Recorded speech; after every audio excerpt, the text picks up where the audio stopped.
I'm gonna show you how we set this thing up outside. Guys, this is an upgrade. This is an add-on, all right? So if you want to get this full griddle to make your FlexFlame not only a grill, but a full-on griddle too, professional style, I have a link down below. You can get one of these bad boys. You can also get a half griddle, which I've shown on a couple videos already, but I suggest you get one because this is one of the coolest features of that FlexFlame. All right, we're gonna get it washed up, we're gonna get seasoned up, and then we'll start making them burgers real quick. Basically, you just wash it down with a little soap and water, dry it off real good. We're gonna get it on that FlexFlame, turn up the heat on it. Then we're gonna spray a little neutral oil on it, burn it off, wipe it down, let it cool down for a second, and then do the same thing again. It's relatively seasoned out the box, but you want to do a nice seasoning on it. And when we're done cooking on it, we're going to clean it off. We'll use a little water to clean it off, scrape it off, give it another quick coat of oil, and then it'll be ready for the next use. All right, let's go get this griddle set up and start cooking them smash burgers.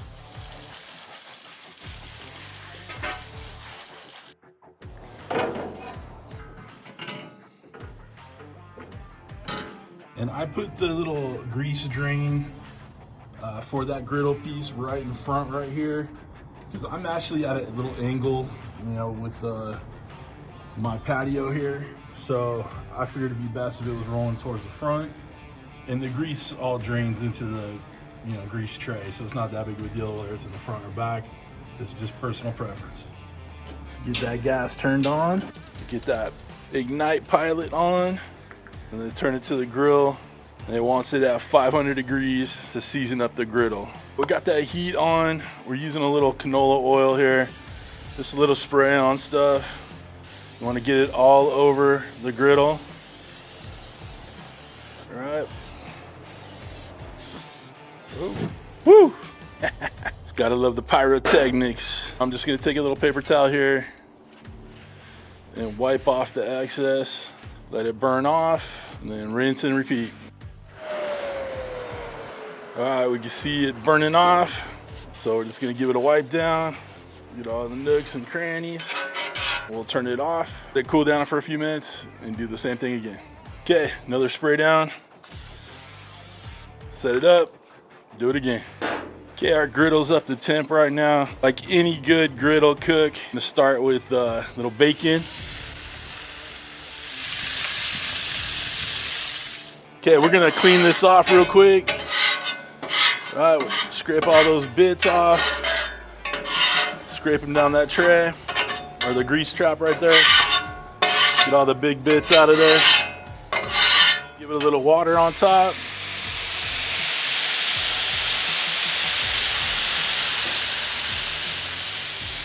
And the water will help steam all the extra bits off of there.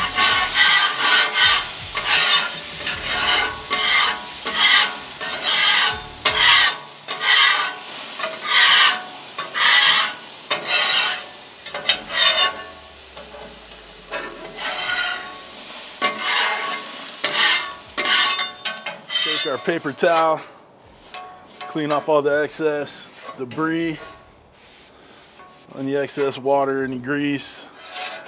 Right. We'll give it a quick spray down, and we're ready for the next cook. But guys, I know that FlexFlame doesn't come with that big old griddle, you know, attachment. It is an upgrade, but it's one I suggest you get. So don't forget, I'll have a link for it down below if you want to grab one. In fact, I'll have links down below for everything you see in the videos, okay? From the FlexFlame, all the accessories, all that good stuff. Links are all down below, okay? If you'd like to become a show producer like all the awesome people scrolling in front of me, people that would definitely put one of these down. There are two ways to join up. Either you hit that Patreon link in my video description, or hit that join button right next to the subscribe button. You should have already hit by now. But other than that, guys, we're done. Listen, I hope you have a wonderful, wonderful week. Thanks for stopping by. Thanks for cooking with CJ. Take care.